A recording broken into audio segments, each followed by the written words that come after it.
Price the lord. ಇಂದಿನ ವಾಚನದ ಧ್ಯಾನಕ್ಕೆ ತಮಗೆಲ್ಲರಿಗೂ ಸ್ವಾಗತ.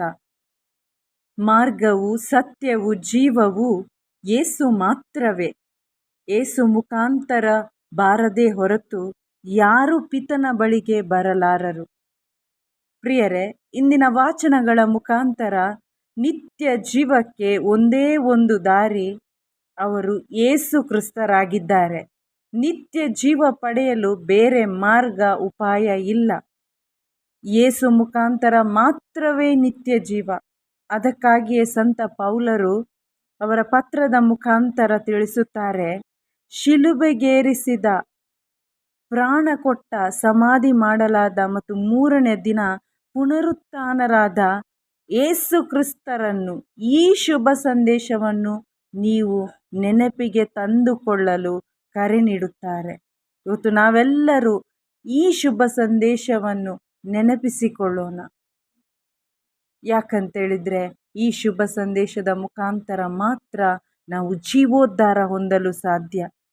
ಈ ಯೇಸು ಕುರಿತಾದ ಶುಭ ಸಂದೇಶದಲ್ಲಿ ನಾವು ನೆಲೆ ನಿಂತರೆ, ನಾವು ದೃಢವಾಗಿ ವಿಶ್ವಾಸಿಸಿದರೆ, ಅಂದರೆ ಯೇಸು ಪ್ರಭುವಿನ ಚಿತ್ತಕ್ಕೆ, ಅವರ ಯೋಜನೆಗೆ ನಾವು ಬಿಟ್ಟು ಕೊಟ್ಟರೆ, ಅವರನ್ನು ನಮ್ಮ ರಕ್ಷಕನಾಗಿ ಸ್ವೀಕಾರ ಮಾಡಿದರೆ ಖಂಡಿತ ಜೀವೋದ್ಧಾರ ನಾವೆಲ್ಲರೂ ಹೊಂದಲು ಸಾಧ್ಯ.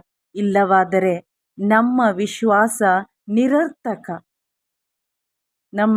ನಮಗೆ ನಿತ್ಯ ಜೀವವೂ ಬೇಕು, ನಮಗೆ ಈ ಲೋಕವೂ ಬೇಕು ಎಂದು ಎರಡು ದೋಣಿಗಳಲ್ಲಿ ಕಾಲಿಟ್ಟರೆ ಖಂಡಿತ ನಾವು ಬೀಳ್ತೀವಿ, ಕುಸಿದು ಹೋಗ್ತೇವೆ. ದೇವರ ವಾಕ್ಯ ಹೇಳುತ್ತೆ, ಯಾರೂ ಎರಡು ಯಜಮಾನರನ್ನು ಸೇವೆ ಮಾಡಲು ಸಾಧ್ಯವಿಲ್ಲ. ಒಬ್ಬರನ್ನು ಮಾತ್ರ ನಾವು ಮೆಚ್ಚಿಸಲು ಸಾಧ್ಯ.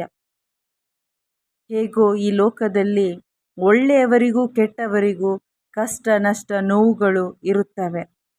ಹಾಗಾದರೆ ಒಳ್ಳೆಯದನ್ನು, ಅಂದರೆ ಶುಭ ಸಂದೇಶವಾದ ಯೇಸು ಪ್ರಭುವನ್ನು ಹಿಂಬಾಲಿಸಿ ಕಷ್ಟ ನಷ್ಟಕ್ಕೆ ನಾವು ಒಳಗಾದರೆ ಒಳ್ಳೆಯದು.